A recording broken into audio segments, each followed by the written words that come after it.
अस्सलाम वालेकुम जी। Welcome back to my channel. कैसे हैं आप सब लोग? आई होप आप सब ठीक होंगे। मैं भी अल्हम्दुलिल्लाह बिल्कुल ठीक हूँ। और सुबह सुबह ये इतनी जो स्पीडें होती हैं ना, वो सुबह के टाइम पे ही होती हैं। मैं जो है यहाँ पे बना रही थी अपनी बेटी के लिए नाश्ता। आप लोग बताएं, सब आप लोग कैसे हैं? थैंक यू सो मच मेरी लास्ट वीडियो को लाइक करने के लिए, मेरी वीडियोस को वॉच करने के लिए। इसी तरह से आप मुझे सपोर्ट करते रहें और नए बहुत सारे लोग मेरे चैनल के साथ जुड़ जाते हैं। मैं रिक्वेस्ट करती हूँ उन सब से कि आप मेरे चैनल को सब्सक्राइब भी ज़रूर करें और मुझे सपोर्ट करें। तो यहाँ पर जो है मैं बना रही थी नाश्ता, और ये मैं फ़र्स्ट टाइम अपने इस व्लॉग में जो है ना सुबह अपनी रूटीन दिखा रही हूँ। और इसमें जो है मैं बना रही थी आलू का पराठा, और मैं आलू का एक ही पराठा बना रही थी क्योंकि वो हाफ़ ही जो है वो मैं खा लूँगी और थोड़ा बहुत जो है वो मेरी बेटी खा लेगी। क्योंकि आजकल मैं थोड़ा कंट्रोल कर रही हूँ, पोर्शन कंट्रोल कर रही हूँ कि मैं जो है वो थोड़ा सा डाइट कर लूँ, थोड़ा सा वेट कंट्रोल कर लूँ, जो कि बहुत ज़्यादा जो है वो मुश्किल चीज़ है। लेकिन हेल्दी खाना, हेल्दी ऑप्शन चूज़ करना, ये बहुत ज़्यादा ज़रूरी होता है। और इसलिए आप देख सकते हैं कि मैंने इतना बड़ा पराठा बनाया है कि चलिए थोड़ा सा वो खाएगी तो हाफ़ जो पराठा है वो मैं खा लूँगी। उसके अलावा साथ में बन रही थी चाय। अच्छा, बहुत बेसिक सा नाश्ता होता है, बहुत कोई एक्स्ट्रा नाश्ता जो है वो मैं नहीं करती हूँ। मेरी बेटी को भी पराठा नाश्ते में बहुत ज़्यादा पसंद है। इवन कि उसकी फ़रमाइश होती है, जब मैं उसको पूछती हूँ तो वो यही कहती है कि उसको पराठा ही खाना है और सालन के साथ खाना है। मतलब रात का जो भी सालन बचा हुआ होता है वो मैं सालन उसको देती हूँ साथ में, तो वो बड़े शौक़ से खा लेती है अल्हम्दुलिल्लाह। और मेरा जो नाश्ता है वो भी बहुत बेसिक सा ही होता है, और मैं भी जो है वो सिंपल सा ही नाश्ता करती हूँ। बहुत फैंसी नाश्ता मैं भी नहीं करती हूँ कि हर रोज़ कोई ब्रेड खानी होती है या कोई बाज़ार से नाश्ता आना होता है। अब तो खैर ये भी प्रॉब्लम है कि पहले हस्बैंड होते थे तो वो ले आते थे, और अब ज़ाहिर सी बात है किसी को कहना और फिर मंगवाना, फिर मुझे अच्छा नहीं लगता कि मैं किसी को ज़हमत क्यों दूँ अपनी वजह से। तो बस उसके अलावा जो है, अच्छा, जब वॉइस ओवर मैं नहीं कर रही होती हूँ, जब मैं वीडियो बना रही होती हूँ या मैं एडिट कर रही होती हूँ, तो फिर मेरे माइंड में ना बहुत सारी चीज़ें आती हैं कि जब वॉइस ओवर करूँगी ना तो फिर ये चीज़ भी डिस्कस करूँगी, वो चीज़ भी डिस्कस करूँगी। लेकिन जब मैं वॉइस ओवर करने बैठती हूँ तो मैं भूल जाती हूँ कि क्या बात करनी थी, क्या बात नहीं करनी थी। आहिस्ता-आहिस्ता से जो है वो आदत हो जाएगी। और यहाँ पर नाश्ता जो है वो मैंने बना लिया था अपना, और चाय भी जो है वो मेरी बन गई थी। अच्छा, जब दूध पे मलाई, आप लोग साइड पे देख रहे हैं, मलाई मैंने रखी है। दूध पर जब ताज़ी मलाई आती है ना, तो वो भी मैं फ़र्स्ट डे जो है वो बेटी को लाज़िम देती हूँ। उसको हालाँकि बिल्कुल पसंद नहीं है। चख लेती है अगर वो ये समझ के कि ये दही रखा है, क्योंकि उसको दही बहुत पसंद है। तो मैं दे देती हूँ इसी उसमें कि हाँ ये दही है, और वो 1-2 स्पून जो है वो खा लेती है। उसके बाद वो बिल्कुल छोड़ देती है। उसके बाद मैं इस दही को जो है वो फ्रीज़ कर देती हूँ। जो एक कंटेनर मैंने रखा हुआ है, इसमें मैं सारी मलाई इकट्ठी करती रहती हूँ और देसी घी जो है वो निकालती हूँ। तो ये सारी जो है मैं उसमें डाल देती हूँ। उसके बाद नाश्ता ख़त्म करने के बाद मैं किचन में आ गई थी, और किचन की जो है वो डेली क्लीनिंग होती है ऑब्वियसली। और ये जो रोटी बनाती हूँ मैं, इसे देख रहे हैं आप, ये मैंने धोकर रखा था और ये वुड का है। तो इसको जो है ना सेव करने का, इसको साफ़ करने का एक तरीका होता है। एक्चुअली मैंने नोटिस किया था कि जब मैं इसको धोकर रख लेती हूँ तो इसके ऊपर ना एक अलग सी ड्राइनेस सी आ जाती है। अब मैं इसको ऑयल के साथ ग्रीस करती हूँ तो अब ऐसा बिल्कुल भी नहीं होता, बल्कि जब मैं इसको वॉश करके इसको ऑयल के साथ ग्रीस कर देती हूँ ना, तो ये बिल्कुल नया-नया सा हो जाता है। इवन कि यही आप जो आपका वुड का कटिंग बोर्ड है वो उसके साथ भी कर सकते हो। और मुझे ही मेरा ये चकना और बेलना बहुत ज़्यादा पसंद है। हम तो चकना बेलना बोलते हैं, आप लोग पता नहीं क्या बोलते होंगे। और घर के छोटे-छोटे से जो काम है ना वो साथ-साथ ही चल रहे होते हैं। एनीवेज़, मुझे आज बनाना था चाय का मसाला, और मैं चूँकि चाय की बहुत ज़्यादा शौकीन हूँ, मुझे चाय पीना बहुत अच्छा लगता है, तो मैंने सोचा कि चाय का मसाला बना के रखती हूँ, क्योंकि वैसे भी वेदर जो है वो चेंज हो रहा है, तो उसमें जो है ना ये चाय का मसाला बहुत अच्छा रहता है। मैंने सोचा आप लोगों के साथ भी शेयर करती हूँ। इंग्रेडिएंट्स आप लोग नोट कर लीजिएगा। इसमें मैंने डाली है 2 चम्मच सौंफ, मीठी सौंफ जो होती है। उसके बाद मैंने डाली है इसमें दालचीनी के कुछ चंद टुकड़े, 1 चम्मच तकरीबन मैंने वो डाला है।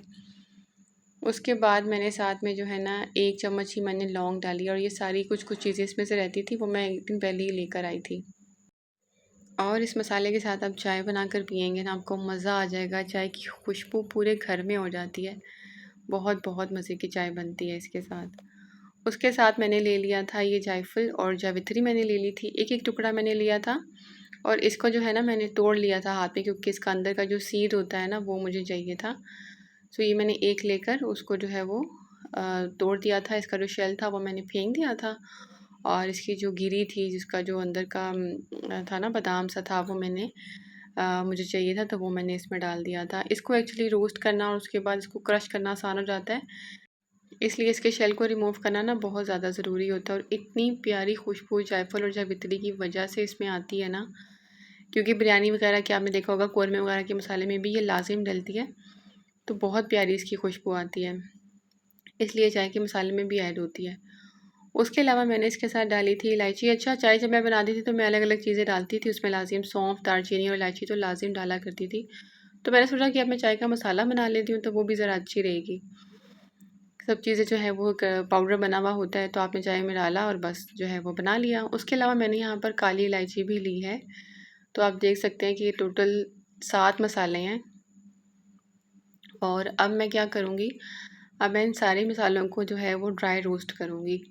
ड्राई रोस्ट करने की वजह ये होती है कि इसका अंदर का जितना भी मॉइस्ट होता है वो ड्राई हो जाता है और काफ़ी टाइम तक जो है ना आप इस पाउडर को यूज़ कर सकते हैं। तो यहाँ पर मैं इसको अच्छी तरह से ड्राई रोस्ट कर लूँगी।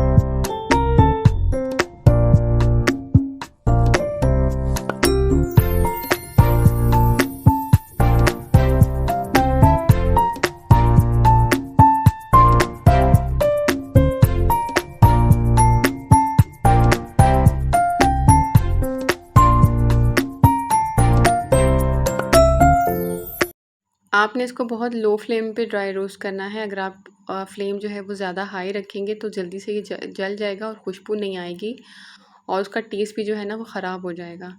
तो मैंने बहुत हल्की आंच पे इसको ड्राई रोस्ट किया है। ड्राई रोस्ट करने के बाद जब ये कम्प्लीटली ठंडा हो गया था तो मैंने इसका अच्छा सा एक फ़ाइन पाउडर बना लिया है। उसके बाद है इसका सीक्रेट इंग्रेडिएंट जो कि आप इसमें ऐड करेंगे तो मज़ा ही डबल हो जाना है, और वो है ये सूंठ का पाउडर, और जिसको ड्राई जो है वो जिंजर का पाउडर भी बोला जाता है, ये वो है। और इसमें जो है वो मैंने 1 चम्मच ड्राई जो है वो पाउडर डाला था, ड्राई जिंजर पाउडर डाला था। इससे जो है ना ये जो मौसम चेंज हो रहा होता है, जो ज़ुकाम हो रहा होता है, गला ख़राब हो रहा होता है, उसमें ये इतना ज़्यादा हेल्पफुल रहता है कि बस मत पूछो। जब हम लोग यूएई में थे, मेरे हस्बैंड को बहुत ज़्यादा जो है वो डस्ट से और इन सब चीज़ों से एलर्जी हो जाती थी। फ़ौरन उनका गला ख़राब हो जाता है, फ़ौरन उनको फ्लू हो जाता था। तो उनके एक फ्रेंड थे, उन्होंने ना उनको बोला कि मैं तुम्हें ना इसका जो है वो ठीक करके देता हूँ।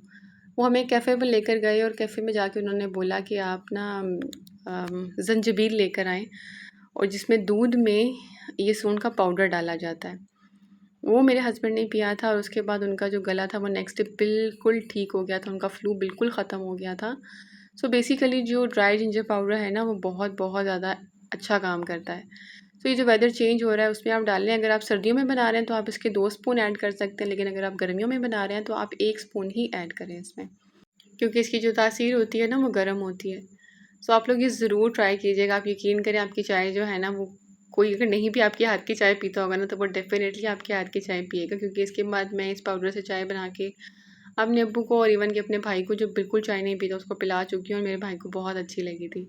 सो आप लोग भी ज़रूर ट्राई कीजिएगा और मुझे बताइएगा कि आपको कैसा लगा है, और मुझे दुआ में ज़रूर ज़रूर याद रखिएगा। और ये मैंने सेव करके रख लिया और ये मेरे लिए तो बहुत ज़्यादा टाइम जो है वो निकल जाएगा। उसके बाद हम लोग आ गए थे जी मेट्रो स्टेशन पे, क्योंकि हम लोग जा रहे थे इस्लामाबाद, सेंट लॉरेंस जा रहे थे और मेट्रो से जाने का डिसीजन था। और मैं बहुत बहुत ज़्यादा टाइम के बाद जो है ना वो इस तरह से घर से जा रही थी। एक्चुअली मेरी अम्मी के बोल रही थी कि बेटी को भेज दो साथ में, हम लोग जा रहे हैं तो चलो उसको भी साथ लेकर चले जाते हैं। तो मैंने कहा अच्छा आप उसको लेकर जा रहे हैं तो आप मुझे भी लेकर जाएं। तो अम्मी ने कहा ठीक है तुम भी आ जाओ साथ में। तो हम लोग जा रहे थे सेंट लॉरेंस, और यहाँ पर मैं जितनी वीडियो बना रही थी ना, जो पास से गुजर रहा था, जो सिक्योरिटी थी और सब, वो बोल रहे थे कैमरा बंद करिए, वीडियो नहीं बनाएं, वीडियो नहीं बनाएं। मुझे इतना अजीब लग रहा था कि ऐसा क्या है। मेरा नहीं ख्याल, मैं जीएसक्यू में घूम फिर रही थी जहाँ पर कैमरा ऑन करना अलाउ नहीं था या वीडियो बनाना अलाउ नहीं था। हालांकि मैंने किसी को भी कैप्चर नहीं किया है इसमें, ज़ाहिर है हर किसी का कोई पर्दा करता होता है, किसी की अपनी प्राइवेसी होती है, तो मैंने किसी को भी वीडियो में नहीं लाया था। लेकिन उसके बावजूद हर बंदा यही बोल रहा था कि कैमरा जो है वो बंद कर दें, वीडियो नहीं बनाएं, वीडियो नहीं बनाएं। तो एनीवेज़ जहाँ पे भी मेरा तुक्का लगता था ना, वहाँ पर मैं वीडियो बनाने लग जाती थी। और यहाँ पर जो है हम लोग मेट्रो में बैठे हुए थे और इतना खूबसूरत मौसम था, बहुत ही ज़्यादा प्यारा मौसम था। और इस अच्छे मौसम होने की वजह से ही हम लोग जो है वो घर से निकले थे। और मैं और हम सारी फैमिली जो है वो मेट्रो से ही जा रहे थे, क्योंकि बिल्कुल एंड के स्टॉप पर जो है वो सेंट लॉरेंस के सामने आती है। तो इसीलिए हमने सोचा कि आज जो है ना हम बाई बस चले जाते हैं। और यहाँ पर हम लोग अपना जो सफ़र है वो एंजॉय कर रहे थे। मेरी बेटी बहुत ज़्यादा खुश होती है इस तरह से बाहर घूम फिर के, और इस तरह से मॉल्स में जाके तो वो बहुत ही ज़्यादा खुश होती है। तो वो बहुत एंजॉय करी थी, बहुत ज़्यादा बातें करी थी मेरे साथ। और हम लोग जो है वो यहाँ पर मैं भी इंजॉय कर रही थी।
और यहाँ पर हम लोग जो है वो सेंट लॉरेंस आ तो गए थे, लेकिन बाहर इतना खूबसूरत और इतना मज़े का मौसम था ना, और अंदर उतनी ही ज़्यादा सफोकेशन हो रही थी और अजीब अजीब सा मुझे फ़ील हो रहा था।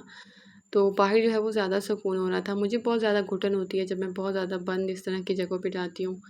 एसी चलने के बावजूद भी जो है वो शदीद वाली गर्मी महसूस हो रही थी, मतलब शदीद वाली।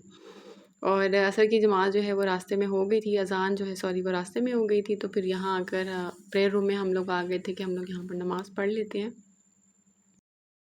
बहुत ही ज़्यादा प्यारी जगह थी, बहुत ही ज़्यादा सुकून था। और थोड़ी देर के बाद ही मगरिब भी हो गई थी, तो हम लोगों ने मगरिब भी पढ़ी थी। और मगरिब पढ़ने के बाद ही जो हमने बाकी जो मॉल है वहाँ पर हम लोग घूमे फिरे थे। अच्छा, उसके अलावा ना बहुत सारी चीज़ें ऐसी हैं जो कि चेंज करने की ज़रूरत है। एक्चुअली आप अगर अपनी फैमिली के साथ किसी ऐसी पब्लिक प्लेस पे जाते हैं तो आपको अच्छा फ़ील होना चाहिए। सो मुझे बिल्कुल भी अच्छा नहीं लग रहा था कि मैं जो है वो इस तरह से किसी भी जगह पे जाऊँ और इन्जॉय करूँ। सो बहुत सारे लोग मुझसे डिसएग्री भी हो सकते हैं, बट मेरा अपना ओपिनियन है। आपको कंफर्टेबल फ़ील होना चाहिए, आप एक चीज़ को अच्छे से एंजॉय कर सकें, आपको ऐसी वाली फ़ील होनी चाहिए। इस तरह का एटमॉस्फेयर होना चाहिए जो कि मुझे यहाँ पर नहीं मिला है। और बस अजीब-अजीब सी फीलिंग जो है वो आ रही थी। सो शायद अब मेरी नेचर काफ़ी हद तक चेंज हो चुकी है। मैं पसंद भी नहीं करती हूँ इतना ज़्यादा बाहर इस तरह से घूमना या पब्लिक प्लेसेस पे इतना जहाँ पर रश होता है वहाँ पर जाना। और बहुत बहुत ज़्यादा जो है ना वो रश था।